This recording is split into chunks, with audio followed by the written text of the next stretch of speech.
Hello and welcome to Libero. My name's Jack Pitt-Brooke. I'm from The Athletic. And we're going to start today with a request. If you like listening to our podcast, please can you help us to spread the word? You can do this by clicking subscribe or follow on your podcast platform. You could leave us a nice review. You could share us on social media. We're slowly entering the world of Instagram. If you like any of our clips, you could promote them there. You could tell other people that you know about our podcast. You could tell other dads at school pickup, tell your mates at Padel, tell anyone who you think might who might like a different take on a football podcast, and just try to get the word out there about what we're doing. We would really, really appreciate it if you could give us a hand. So we're joined today by Rory Smith from The Observer. Hello, Rory. Hello. And James Horncastle, also from The Athletic. How are you, James? I'm very good, Jack. So it's a big week, Champions League final week, and you guys are both going. Mm-hmm. Yeah, can't wait. Off to Munich, which I do think is always a great venue, great place to visit. So, last time I was there, it was for the Euro semi-finals last year, when it was France-Spain, and the Lamine goal. Yeah, the Lamine goal, and also the Dani Olmo goal, which has kind of also already been forgotten, but an amazing goal. I hope it's a game of the same standard. It is. Yeah, it's This sounds really cheesy, but it's one of those weeks where you remember that you're very lucky to do the job that you do. Just a Champions League final is an exciting thing to be going to. Like I don't know. Maybe Miguel's different. I never take it for granted. Like Miguel's just totting up the numbers. He's just about stat padding now. Stat padding, yeah. Whereas I like the ones that I've missed. Like I missed 2022. I had COVID. And you're gutted not to go because it feels like the kind of culmination of the season. It is, it's a big thing. What? How much are you looking forward to it, James? Do you feel like this is? I don't want to sound insulting, but do you feel like an extra personal excitement because it's got an Italian team in? As a knight of the realm in Italy, yeah, knighted by an embassy full of Inter fans as well. So, very much need to be on side. Look, I am excited because, whilst, I'm completely professional and impartial, I do like to see the league and the country that I cover do well. And I feel more kind of emotionally invested, I suppose. And I think all of us, Jack, you'll have done this with Tottenham, for example, going to the Europa League final. Rory, you've got a bit more of a roaming brief, but when you have the chance to follow a team kind of throughout the knockout stages, and you see the progress, and you're there for the big moments as they come to get to the final, you do feel like you've been along for the ride, and I think that adds to the excitement and the anticipation. Yeah, massively.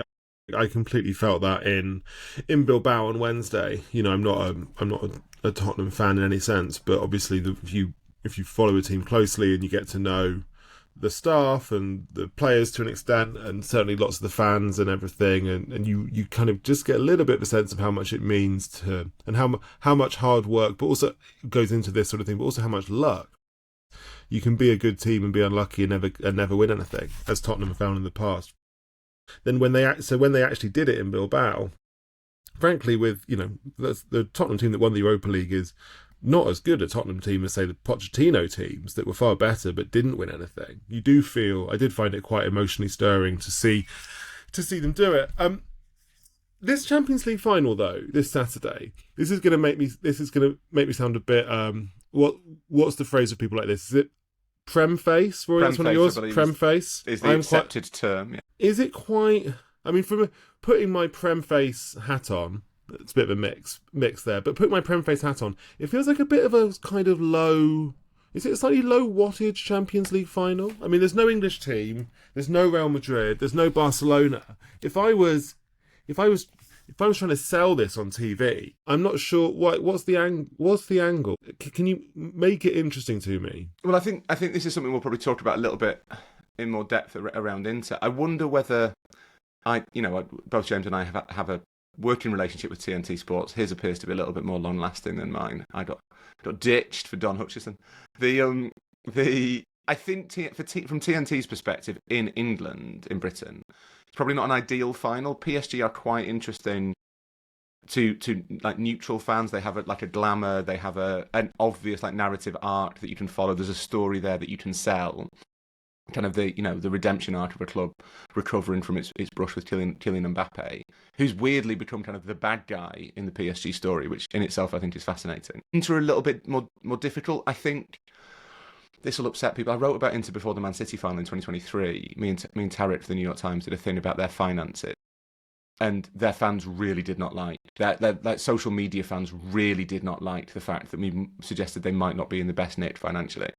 But I think they're kind of inscrutable, and that makes it a little bit tougher as a sell. It feels weird that a club as big as Inter don't feel that glamorous, because they are one of the like all-time elite clubs, and it should really be a story of like the Aravis. That's it. That really simple formula: the Aravis team against the established aristocrat. But Inter don't really fit that role particularly easily anymore. So it is, I think, a weird game, maybe from a British perspective for the TV channels to sell. But that said, I think it's brilliant that it's two teams who I think have never met before. Is this the first time they've ever played each other competitively? Yeah. That's astonishing. It's brilliant that it's two teams from different countries. I think, again, not to do like full Delaney, but I think that is better for a final. It's great that it's not Real Madrid who've just constantly been in the final for what feels like the last like 10 years. Yeah. And to be honest, it's brilliant it's not a Premier League team. Does it just kind of remind you that this whole thing is not just decided by how much money you've got? So I think it is, and it also has like from a football point of view, it feels to me like PSG aren't dissimilar in style to Barcelona. And Inter style, when mixed with Barcelona style, produced two really, really brilliant games. So you're hoping that you might get like a version of that, maybe not quite as exciting as it is the final. I think it has all the ingredients to be a great final, but I think as like a television prospect, I can see why people might feel it's slightly, in that parochial sense, slightly anticlimactic. Do you agree with that, James? Yes. That was a yes that means no. Yeah.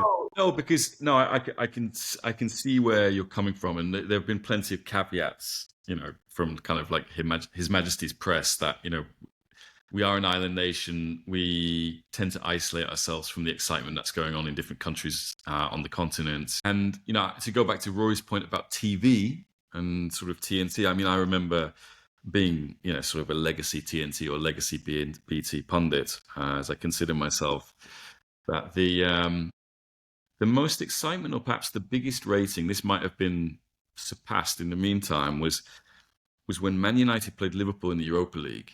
It was Klopp against Solskjaer. I can't remember. It was 2016.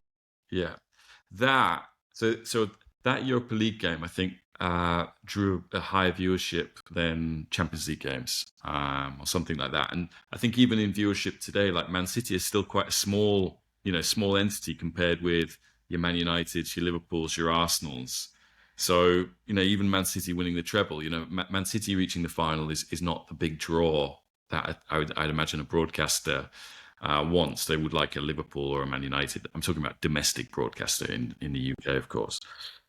In terms of Inter, I think what you were saying is quite interesting, because for a club that has called itself Internazionale, which means international, I think for many years, they have felt quite provinciale, to use the Italian word, was provincial, sort of only interested in what's between their own four walls, their own city, their own country, and that's it. They haven't really kind of leaned into their identity as being this potentially transcendent club. I think we can go into more detail about why that is later when we address Inter, but in terms of what makes a great Champions League final, UEFA seems to think it has to be in Istanbul, because it feels like almost every final has been in Istanbul since 2005 because of the kind of magic that we saw there. It seems that UEFA seems to think that the magic is in the Ataturk Stadium, rather than it being produced by those two teams. So if you can just put teams in the Ataturk, a great final will happen. Legacy finals, Hamden seems to be the Puskas Di Stefano final against Eintracht Frankfurt, where Sir Alex Ferguson, seemed a young Sir Alex, fell in love with the game. And then, of course, the Zidane goal, which Yeah. I think is actually quite instructive, because what you need in a final, you need a memorable goal from a great player, arguably the greatest player of the era, which Zidane was.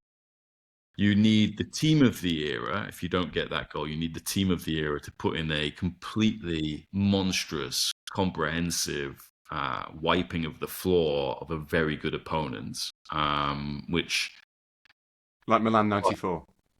Or Barcelona 2011 or 2009. So I think Barca against United in Rome is the biggest example of that. What's really interesting is the one that you mentioned there, Rory, because I think it has a combination of two things. Milan, that was an upset against Johan Cruyff's total football Barcelona, where despite Milan having won a few European Cups leading up into that final, they were the underdog because they had lots of suspensions and that sort of thing. And so you had this combination of upset and genuine all-time team wiping the floor of a very good opponent. So I sort of think that's what you need, and I don't think we'll get any of that in PSG Inter. It feels to me a little bit like PSG, because they've, and this again we have to acknowledge, as James has, like, we are coming at this from a British perspective. So the way this has been kind of approached in Europe, the way it will be being presented and framed in Europe is probably different, and different again in the States and Australia and around the world. Because PSG have beaten 3 Premier League teams, I think a narrative has taken hold whereby they are the best team in Europe at the moment. It feels like this is their kind of moment of ascension. All right, maybe Inter are not quite, the second best team in Italy. You maybe don't want them to be beating them in the final. You want them to be beating, the Premier League champions or Real Madrid or whoever, Bayern Munich. You want one of those kind of, we're going to join the elite by beating this ultimate member of the elite. But Inter will do. Does it? Inter are an aristocrats club. That is absolutely fair. It feels like there is a kind of story around PSG where they've beaten Liverpool, they've beaten Arsenal, they've beaten Villa, and that means that we can now give them our blessing. Say, all right, you're now quite good at football. You've beaten these 3 English teams, so that's okay now. This is legitimate. But come on, Arsenal and Liverpool are really good. Yeah, and yeah. PSG were really good for spells in that game. Wiped the floor. In the first leg of the PSG Liverpool game, the one that Liverpool actually won with that Harvey Elliott goal at the end, for the first, maybe like the first hour of that game, I've never seen Liverpool made look so made look that bad. So I think the way that you're framing this is to be a bit of a smartass about it, but actually, classic Rory. But actually, like, I think it's legitimate. It's like, it's not being prem-faced to say PSG are good because they made Liverpool look rubbish. Like, that's a totally legitimate thing to say. Liverpool won the Premier League by a mile. 100% legitimate. Same with Arsenal. I think with Villa it's a little bit different, but yeah, absolutely. Beating those two teams, PSG are clearly first half an hour against Arsenal at the Emirates. They're incredible, they're untouchable, and they neither of those teams could really get close to PSG at any point in those games. Arsenal put a bit of a fight up in the second leg, but ultimately PSG got through with ease. They are, I think, the best team in Europe. I think it's just that it's become like a PSG focused final because of their journey to the final, whereas Inter were on the easier side of the draw. It seemed like there was kind of 4 teams, I guess, that were kind of evenly matched, more or less, and they're the ones who've survived it.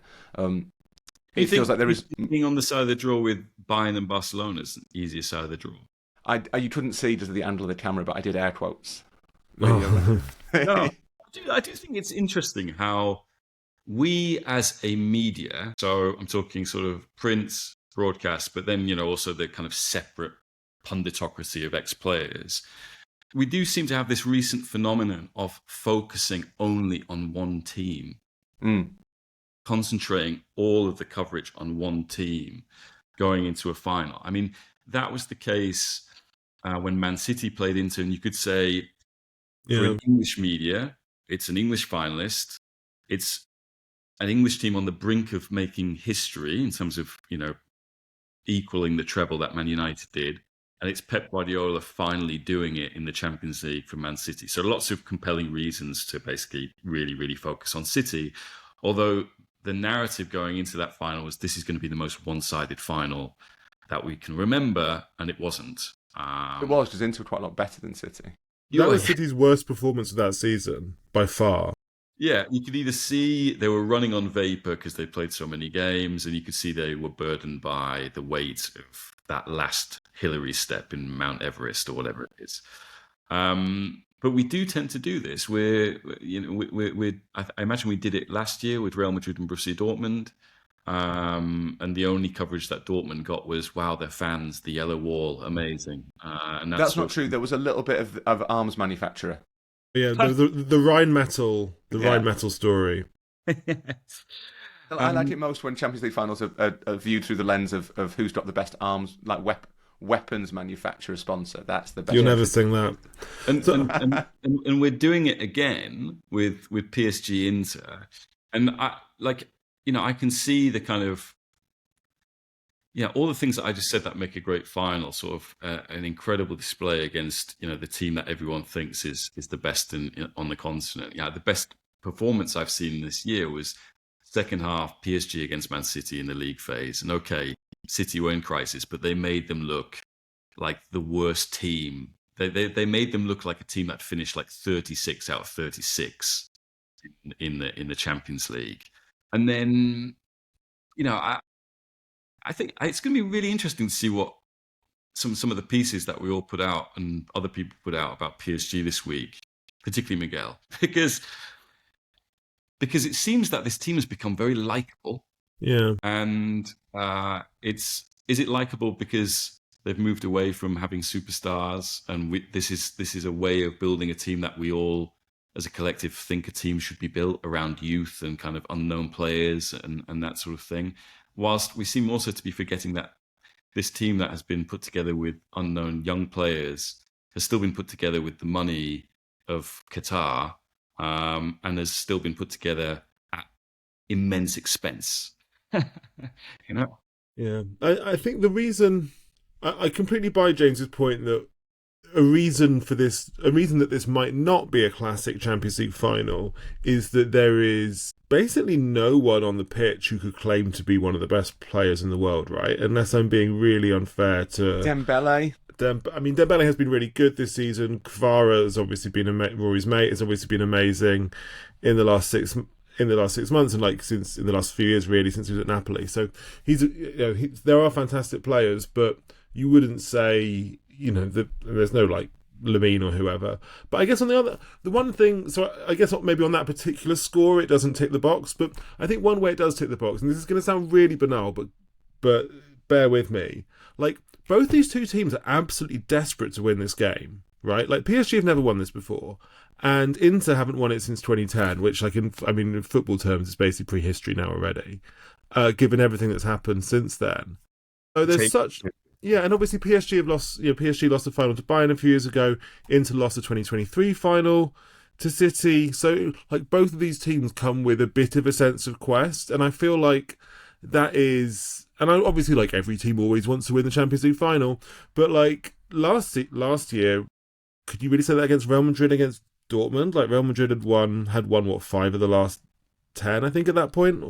Dortmund, obviously, they hadn't won it for a long time, but they kind of fluked their way there. They weren't good enough. They weren't good enough to be there, so it wasn't a culmination of anything. Dortmund being in that final, they just happened to win. They just happened to get there. Whereas the really great finals, I think, as well as being, having a sort of dominant team Pep's Barca or whoever, there is great. But I do think you also need two teams meeting the moment with a similar sense of we have worked so hard over the last few years. Is this finally going to be our chance? Like you get with 2014, obviously Real Madrid hadn't won it for a long time. Coming up against Atletico, 2015 was a great final because it was Luis Enrique's Barca against Juventus, who hadn't won it since the 90s, and so on. So you do need a bit of, I think, both. Yeah, you do need that kind of extra level of motivation and quest. I think from both sides at the same time, and this game does have that. Well, and I think that's right. And PSG, the extra thing for PSG, and I don't know whether this is a stupid media convention or whether it's just me being a ponce, but I always think that kind of the thing that you need as a team that marks you out as a potential champion of Europe is you need you need an identity that's not just we want to win stuff. You need to stand for something. If you look at all those teams that tend to win it, and it probably isn't, you can pick holes in the argument. But I do think there is an X factor, like intangible thing that most teams end up having. And PSG's is, whether it's true or not, that kind of youth, that, you know, reinvented club, you know, we've moved away from this model. That seems to be what is motivating PSG. Inter, I think, have that as well because of the length of time since they won it. The fact that an Italian team hasn't won it since 2010, which I think is maybe more noteworthy than Inter themselves not having won it since 2010, the fact that there's been no Serie A winner. But I would quibble a little bit with the idea that I think the term great final is kind of not helpful. I think most Champions League finals are decent games. I think we hold them to, like, if you hold them to the standard of the 2022 World Cup final, yeah, they're all shit. Because that game had literally everything. It was a ridiculous sporting event that almost looking back, it must have been scripted. There is no way that was not scripted, that final, because you could it had literally everything you could possibly want from a final. Even that the last minute thing where Colomwani misses the chance, and in the same passage of play, without the ball going out, Lautaro misses the chance to win it for Argentina. The ball didn't go out. I only realised that like 3 weeks after the final. Oh my God, the ball didn't go out, and they both had chances to win it. But I think, like, I was at Wembley last year, that wasn't a Real Madrid-Dortmund wasn't a bad game. Dortmund were in it. They had a couple of good chances through Adeyemi to take the lead. They looked like they had Real not on the ropes, but wobbling. I think the Man City-Inter final was a really, really compelling game of football. 2022, I had an emotional investment in, but again, similar kind of vibe to Man City-Inter. Like, Liverpool battered Real Madrid and then conceded to Vinicius and couldn't find their way through. I think City-Chelsea was interesting because of the pepism of the selection. I think if you go back most of these games, there's not many bad football matches in Champions League finals. One of the Real Madrid, was it 2016? The Real Madrid, the Madrid derby one was then Real Madrid poor. won on pens. But Real against Juve in Cardiff was a brilliant game. Real against Liverpool in 2018 was a brilliant game. Liverpool Spurs was bad. Mostly, you get decent matches, and I think the problem is that we kind of, because it's a final, we maybe hold it to a higher bar. We expect there to be some sort of, you want it to be this culminative thing that represents. You the want a pinnacle kind the of season. narrative payoff, don't you? Yeah. Well, I don't even think people care that much about quality of football. I don't think quality of football is important at all. They just want to see, you know, their heroes glorified and the villains in the mud, basically. Well, that's why I watch football. I did a story during my my brief stay at the Athletic about the CBS show that Michael Richards and Cara and Thierry Henry do. And that was the night of that Barca-Benfica game that I think finished 5-4 in the rain in Lisbon. Yeah. And Micah and Cara were like, "This is great, isn't it? Isn't it brilliant entertainment?" And Thierry was like, "No, this is a very silly game." And you're like, okay, I get that as a purist, you're thinking these teams aren't defending properly, like the technical level is bad. But most of us don't watch football like that at all. Like, we don't care about, have they executed their offside trap perfectly? Is that, what are the spaces like between the back line and the midfield? Like, don't give a shit. It doesn't make a difference to how. And they're not pressing in sync. It's terrible. Turning off. you want entertainment. We are watching it as a form of entertainment, and like there isn't a direct correlation between how technically good it is and how entertaining it is. So I think you're right, Jack. I think what you want more than anything is you want that narrative payoff, and what we forget is that sport doesn't owe you a narrative payoff. That's what makes sport you want brilliant. your like priors to be confirmed, basically. That's why everyone loved the 2022 World Cup final so much, because Messi was the hero. Because it was really, it was incredibly dramatic, but also Messi was the hero. And Mbappe was almost the hero, but then just like fell at the last. It was such a, it's like watching a film, basically. It was ridiculous. The 2022 World Cup final was absurd, and there will never be a better game of football. That was the best. No, and that's why it did have that kind of uncanny quality of fiction, right? Yeah, rather and than sport. Most finals don't have that. I mean, maybe Istanbul 2005 has it, but if you take that aside and just take them for what they are, I think they're mostly pretty good game. They're mostly pretty good games. So even if it finishes 2-1 PSG 2-1 Inter on Saturday, there will be people who say, well, that wasn't great. That wasn't a particularly good Champions League final, because people like complaining about stuff. But the chances are it will have been quite a good football match compared to all of. Because most football matches are terrible because it's not scripted entertainment. James, do you just want Catenaccio? Or Do you think No, Inter do, or James? do you want plot? Do you want James, plot? do you think Inter go more defensive to kind of nullify PSG? Do you think that's what Inzaghi's play is? no, I don't. In fact, like, I think it's really interesting looking back at the semi-finals because, yeah, that was to rival. It didn't eclipse, but I would say rival the World Cup final in 2022 as one of the greatest games of the last 5 years or Yeah, whatever. that's right. Yeah. 7-6 on aggregate. And, I mean, I think most people's gut instinct about Inter coming out of those games is they're a classic Italian team. They're an Italian team that sits back and then tries to score goals on the counter, knows how to suffer, and come through difficult moments. Just all of the kind of buttons of kind of the Italian stereotype keyboard you could push. And then you look at it and you're like, hang on a minute, they scored 7 goals over 2 games against Barcelona. Like, it's a team that scored 114 goals this season, which, I think is a club record or something like that. It's not a defensive team. And I think what was really interesting about the game is that, again, speaking to people at the club over the last few weeks, what they think is really good about Simone Inzaghi in terms of like trying to get some kind of cut through for Inter, so people speak about them more, is about the style of play that people watch Inter up until those semi-finals and they're like, wow, they're a team that has all this kind of positional interchange, lots of fluidity, centre backs going into midfield, joining into attacks, midfielders dropping back, playmaking as sort of makeshift centre backs and all this kind of thing. Wow, isn't this modern football? It's good football. They're a team that tries to score one more goal than their opponents, and yet, the prevailing narrative that came out of that Barcelona Inter game was, that is dogged Italian never say die at its absolute best. And even the stat which was in stark relief in the league phase was it was a team that only conceded 1 goal in the league phase. So again, that kind of just, it allows you to talk about Inter in terms of classic Italian narratives when I think they're pretty different to that. And again, being at their media day on Monday, a lot of the players were just saying, what we really like about Inzaghi is he's shown us novel and different ways to play through pressure. And Pep Guardiola, after the final against Inter, he was like, we couldn't play again, we couldn't press this team, we couldn't get near this team.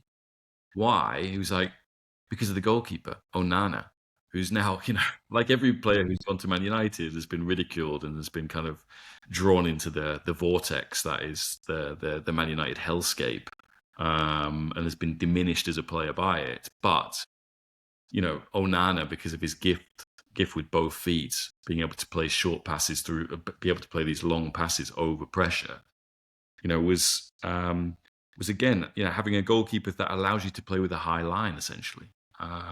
So I don't know. I don't know how Inter will play. I think actually the Barcelona game will be really instructive because they'll come up against a front three who are really unpredictable live wires, who play like Barcelona's front three, and I think for that reason they'll be pretty well schooled for it. Rory, do you want to say anything, or should I go to a break now and then come back in with more Inter? Yeah. Okay.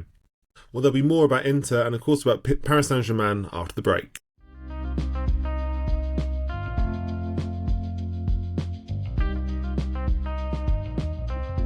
Hi, and welcome back to Libero.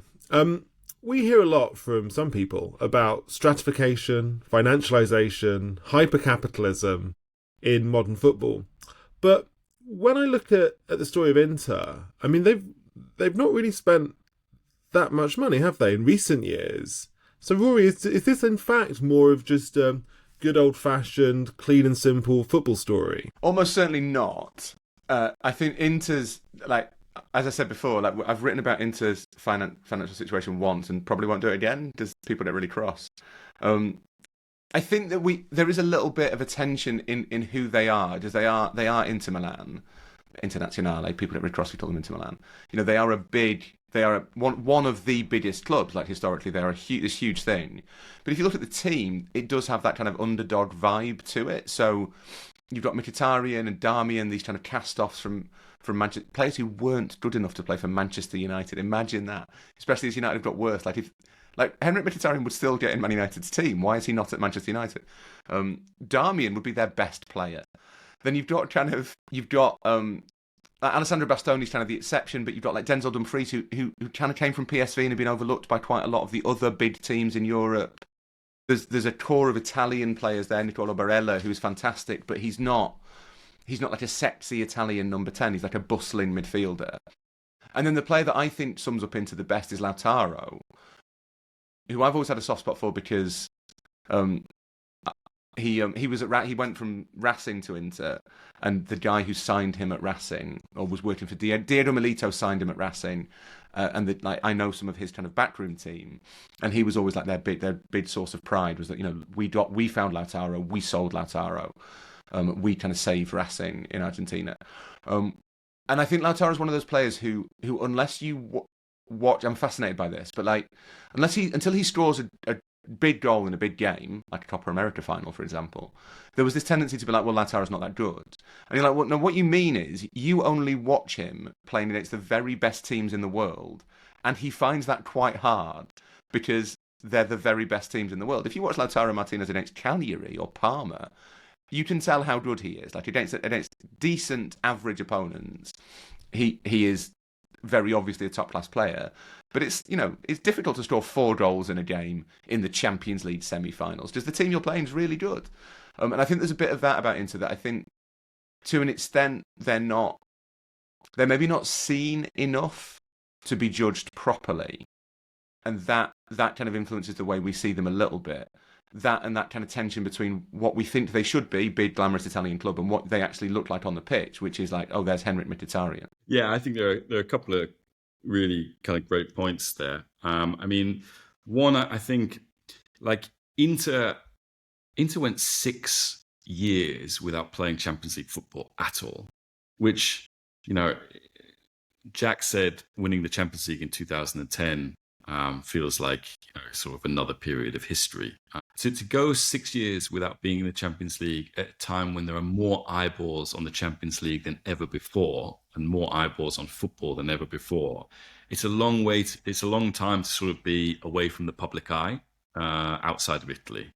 So, I think that is a factor. I think you also have Internazionale have become this very nazionale thing in a way that they haven't for a long time, in that like 5 or 6 of their players are now Italian national team players who they did win the Euros at Wembley against England in 2021. But, a whole generation of people have not seen them at the World Cup. They've not seen them at the World Cup since 2014. Italy miss out in 2018, miss out in 2022. That is a long time for players for that team to, again, not be on the biggest stage of all when even non-football fans are watching the World Cup. Bastoni, I think, said something that was pretty humble a few weeks ago. I think between the Barcelona games, he said, look, if you go through our team sheet name by name, yeah, there isn't a Lamine Yamal, there isn't a Kylian Mbappe or a Vinicius or anything like that. Yeah, we don't have world-class, let's say players who are recognized by the global consensus as being kind of world-class. But if you add us all up as a team, we are undeniably, one of the best teams in Europe. We've reached 2 finals in 3 years. You can't dispute that, really. And, if people said last time your route to the final was Benfica, Porto, and then playing your rivals AC Milan in the semi-final, this time, can you really begrudge them league phase, go to Man City early on, draw 0-0 with their B team that Inter put out, beat Arsenal 1-0 at San Siro, and then beat Bayern and beat Barcelona in quarterfinals and semi-finals. I mean, they're no mugs. That's not a fluke. And then finally, I mean, Lautaro. I mean, I think Lautaro pays more than this big game thing. I think Lautaro pays for that World Cup. Saudi Arabia, where he's the guy who's starting with Messi against Saudi Arabia, scores a goal that gets chalked off for offside by semi-automatic offside or whatever it was. And then Argentina lose that game. All the pressure in the world comes on Argentina, and they then swap him out and put Julian Alvarez in. Alvarez has an incredible tournament, and becomes associated with winning the tournament that everyone watched Argentina win. They didn't really watch them win the Copa America last summer when he was top scorer, scored in the final. And likewise, I think if you're English, you probably didn't watch Lautaro score at the Camp Nou for Inter against Barcelona when Conte was in charge, or away at Dortmund when Conte was in charge, or away at Real Madrid because they were playing at Valdebebas rather than at the Bernabeu, or even his screamer at Anfield against Klopp's Liverpool. People forget because Liverpool went through, and that game might have gone to extra time had Alexis Sanchez not been sent off 10 or 15 minutes later. So, but he is very much the symbol, I think, of how Inter are seen. In that, Inter are seen as this team that doesn't have a superstar, and yet I think it's because people overlook a lot of the things that do make Inter great, and overlook a lot of things that make Lautaro great. But there's also that thing of to be a superstar, you need there needs to be a kind of impulse behind you that's partly commercial, partly popular, partly to do with the club you play for. And Real and Barca, rightly or wrongly, and I don't actually know if it's deliberate or not, but they're brilliant at creating those players, at saying, we've got the best player in the world. This is the best player in the world. And you saw a little bit of kickback almost to Lamine over the last few weeks, that Barca kind of basically just saying, well, he's our best player, so he's the best player in the world. And you kind of think, well, actually, hang on, why do we not talk about, even this will sound like bias, but no one ever really talks about Mohamed Salah like that. Like, why? Why we not? It sounds weird if you say Mohamed Salah might be the best footballer in the world.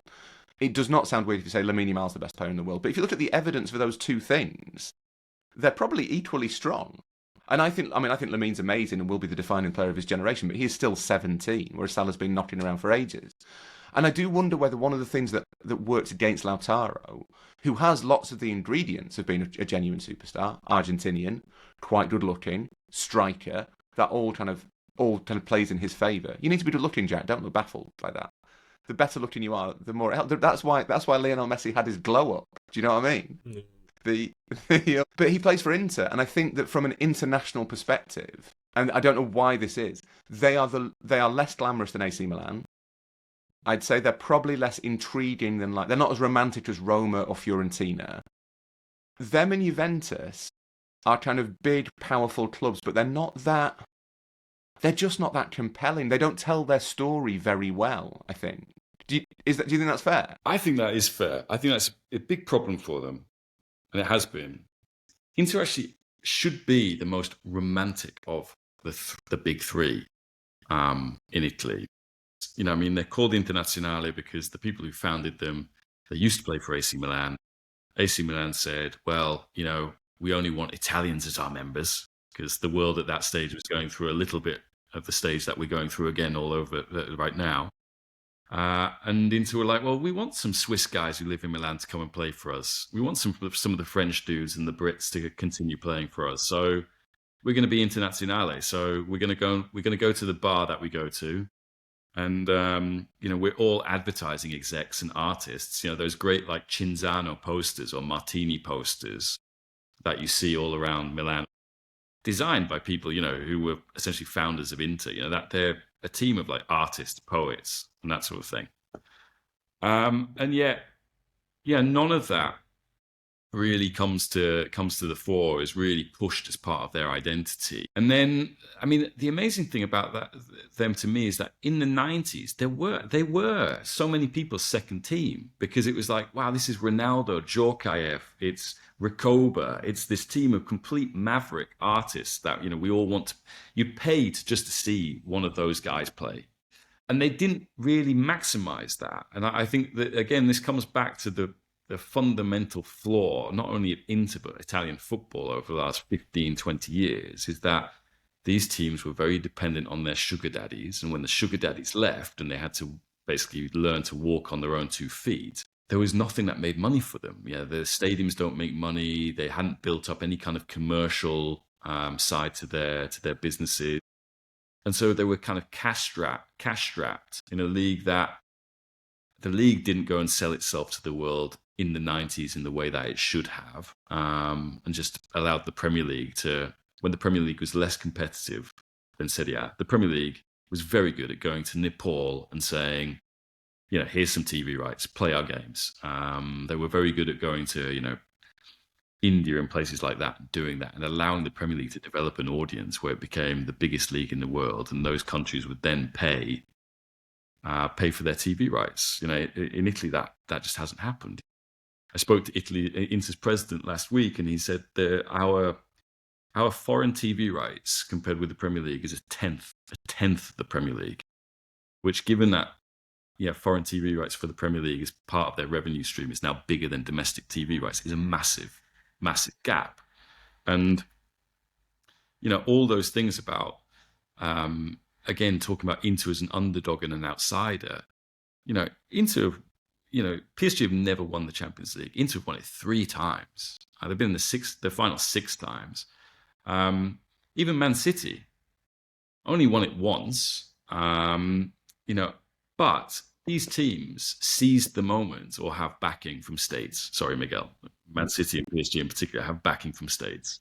Really? We should do a podcast on that. But if it, to people who've grown up with Inter as being one of the aristocrats of European football, if you look Inter on Bayern, you're like, yeah, they're on a par, in terms of history and prestige. Yeah, Inter and Barcelona, they're on a par in terms of history and prestige. On the balance sheet, they're absolutely not. Bayern Munich make twice as much money in revenue terms as Inter. Tottenham make twice as much money. And this is why I think Simone Inzaghi is so interesting, right? Because he obviously replaced Conte in 2021 after Conte won the league, had a strop, left, nearly took the Tottenham job at that point, but then took the Tottenham job sort of 5 months later. And since then, Inzaghi, I mean, correct me if I'm wrong, James, but he's barely spent any money. Like they've bought Pavard, Fratesi, Gosens, Correa, but all of the players they've bought could be bought by the 3 worst teams in the Premier League who survived. Like Man United, West Ham and Tottenham could click their fingers tomorrow and buy any of those guys, I assume.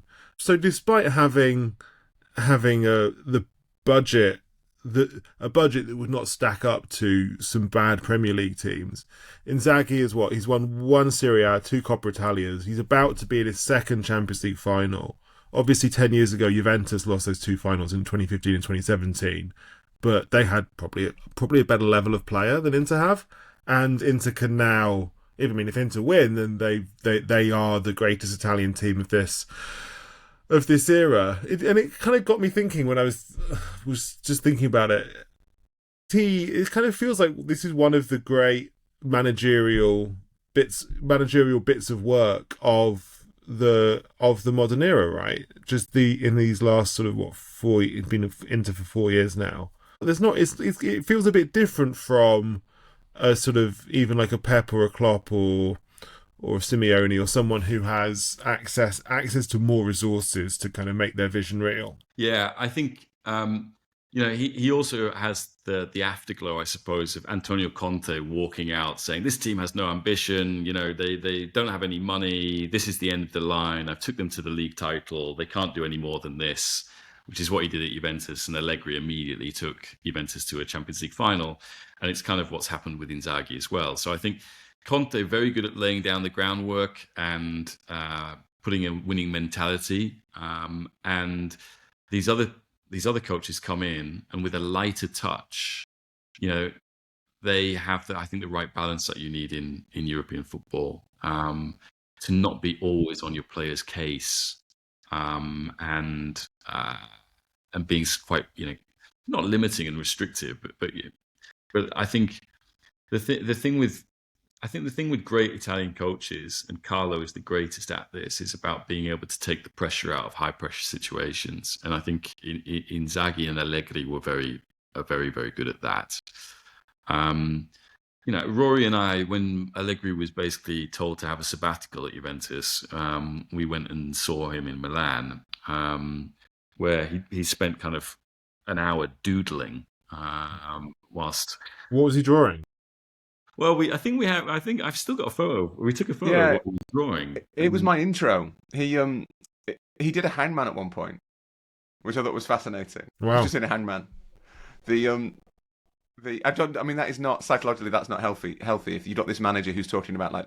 Had he been sacked at this point? He was between jobs, and he talked a lot about horses' legs, and loves a horse's leg, and then he was just drawing a hangman, which makes me think that it's not a psychologically healthy job to do as a manager. Can you imagine? I would love to be between jobs as a football manager. It'd be great. You could do whatever you have money. Jack, you are talking yourself into an athletic feature. You're probably if you're particularly given that they're all on gardening leave, so you're getting a massive salary for doing nothing. You can just do what you want. Go for, living the dream life. The larger point there, I suppose, is that these guys, they don't really have a brand aside from winning. Klopp, for example, before he came to the Premier League, it was this kind of heavy metal football, gegenpressing. You had a nice tactical term, which kind of everyone was talking about on social media and was kind of associated with him in the same way with Pep. You had Barcelona, who, Barcelona were always a big club, but became a super brand around, Pep Guardiola's emergence, this new style of football, which was pushing football forward, it colliding with Messi and all this sort of thing. Whereas the Italians, they're just like, well, we're kind of just here to win. And, there's not really a word for that. So every time you ask these guys, is there like Inzaghismo or Allegrismo and all this sort of thing? They're like, no, I don't really like that. I'm just Simone Inzaghi. I'm here to win games. And I don't think that helps them when it comes to projecting themselves outside of Italy and even getting big jobs outside of Italy. Because, I mean, look, Allegri will tell you he's turned down Real Madrid twice and that sort of thing. But, it was a mystery, I think, to me and Rory when we met him. Like, why isn't this guy being more touted for Premier League jobs? Perhaps it's the limitation of only speaking Italian in the grand, coming back to what we were talking about earlier about Inter and their story not being told. I think it's easier to tell your story if you're English because more than 1 billion people speak English. It's easier to tell your story if you're Spanish because there are 900 million people who speak Spanish. Difference between that and people who speak Italian is there's a big drop off. Yeah, but in terms of quality, James, the quality of people who speak Italian is very different. I think what I understand what I came away with from Allegri and Inzaghi is the same, is that it's difficult, I think, increasingly to get a job if you're a manager. If you're going into interviews, and they do all have interview processes, and the clubs will ask you, what's your philosophy? And certainly Allegri, and to an extent I suspect Inzaghi, will say, I don't really believe in a philosophy. My philosophy is I'll go and see what players you've got, I'll find a system that makes it work, and then I'll win games for you. And I think the clubs don't want to hear that because a lot of them are kind of jargon LinkedIn guys who want to hear, well, I believe in this, this, and this. These are my principles, and these are my my non-negotiables. And I'm up at 4 in the gym, and I'm drinking it. I'm putting my face in ice water and whatever.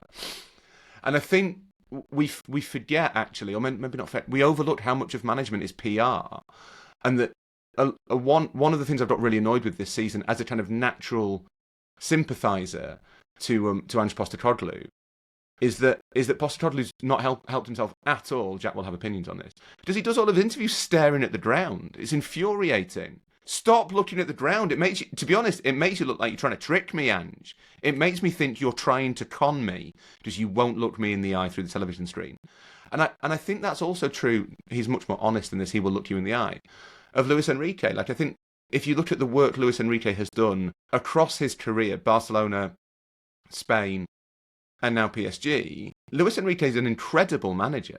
What he did with Barcelona was take a team that, tippy-tappy, pass it around, Guardiolismo, whatever, kind of Passanaccio. And he was like, right, what if we do that, but it's not boring? And he turned them into this side that just flew forward, that interchange between Messi, Neymar and Suarez. All right, you're working with those raw materials. But that team that won in 2015 were brilliant to watch. They were probably better to watch than any of Guardiola's Barcelona teams. Yeah. And at PSG again, he's taken a really difficult circumstance where you've lost Mbappe and you've still got the shadow of Neymar and Messi there. And he's found a front three that I said this on Men in Blazers the other day.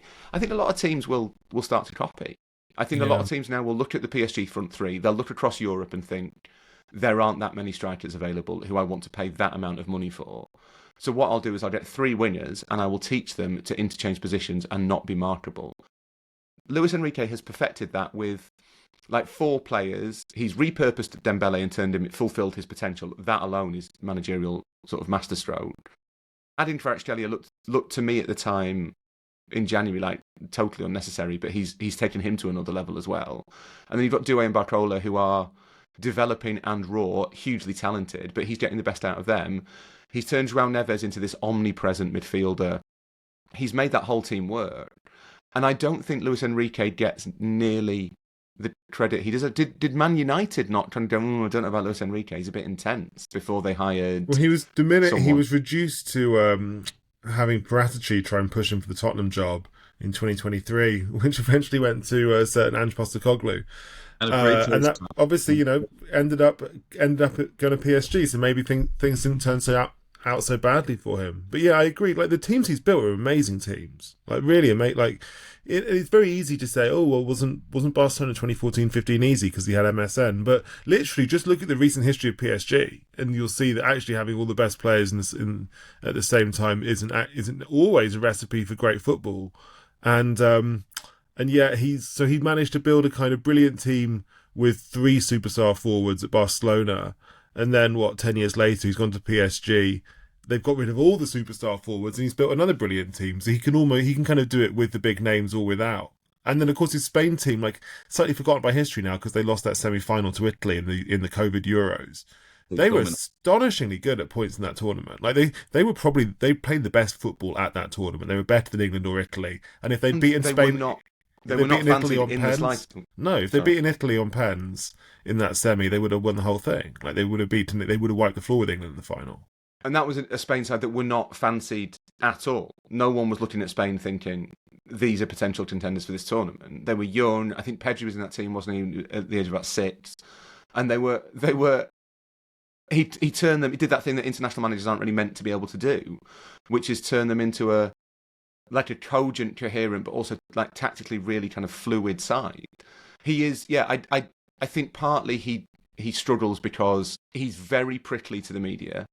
He doesn't like any of that public stuff, and that's fine. But it does make it harder for people to kind of fight you're less likely to fight people's corner if they're not kind of being nice to you, if they're being actively hostile to you. He talks really fast, which I think is a massive drawback for a manager. I think managers should all speak at between 110, 120 words per minute shorthand. But he's got this. He's also got this incredible story with his, losing his daughter. There's this real kind of human, like emotional story behind Luis Enrique, and the kind of the solace I suppose he's found in football that makes him incredibly sympathetic. And I know we talked a little bit a few weeks ago about PSG being more likeable now, the sports washing finally working. But I think to an extent, is it not the human story of Luis Enrique that I think if you're sufficiently into football, you probably know that he's lived through something horrendous, and it's really hard not to want him to win. Really, yeah, hard. I feel that too. Whenever I've watched footage of him talking about the loss of his daughter, it's obviously incredibly moving. I mean, it's not only because of that. Like I do think he's a brilliant manager. He's built some great teams over the years, but he's certainly made me more. I'd love to see him lift the trophy. Basically, it's as simple as that. I'd love to see him. I think he deserves it, and I'd love to see him walking around with it on Saturday evening in Munich. Yeah, I think ultimately it does come down to language again. Like, Luis Enrique does speak English, a very husky English. But yeah, this is a guy who during the Qatar World Cup, he would do Twitch every night. He'd do a live stream. And I think, he imparted a lot of wisdom and gave a lot of way in terms of how he sets up teams, how he analyzes opponents and all that sort of thing. And he seems to keep doing this. I mean, our colleagues who cover for Barcelona at The Athletic, Paul and Laia, they were really pushing like some of this documentary that was made, I think in Spain, about a season with Enrique at PSG. And a lot of the stuff in it is amazing, but you need to be able to understand Spanish to get a full kind of grasp of it. And then I think, as with Conte, but maybe to a lesser extent with Conte, because obviously Luis Enrique's had more success in Europe, is if you take a national team job young, you take yourself out of the narrative that we have on a daily basis about football for between 2 and 4 years. And that's strangely a long time, for Luis Enrique to be with Spain at 2 tournaments. That's time. A lot of the time we look at international football, it's just like, oh God, friendlies, Nations League. Oh, do we have to really go and cover that nonsense? I mean, Jack loves covering England and that sort of thing, but like a lot of people, punters, I think, just think of international football as getting in the way of club football. And I think if, in terms of Enrique's standing, I think because he didn't win anything with that national team, people forget. People lost him for 4 years. Even De La Fuente, who kind of won with a more underrated Spain team at the Euros. Nobody talks about him at the moment. Have we spoken about De La Fuente for 9 months? No, because I genuinely forgot he was manager of Spain. He's probably on the beach. If you'd said to me before you mentioned his name, who was the Spain manager, I'd have had to think for a really long time. Well, this is the beauty of international management, right? Is it's kind of 2 months of intense work, and then he's then probably off you go. Yeah, fact-finding missions to North Carolina and Florida to figure out your World Cup training base, or nice, getting driven around Vancouver Island for a bit. That's a really good point. I do wonder whether Enrique taking that job did kind of remove him from. You have a lot of kind of, what's the word, like popularity shortfall to make up. Like, people have forgotten you, other managers have come through. I think he suffers a little bit from the fact that you can build an argument that all of his success at Barca was basically Pep's success, and I don't think that's true. But the way that and I'm not for a minute challenging like the Guardiola mythos, but like the way that the cult of Guardiola works is that everything that is good in football is because of Pep.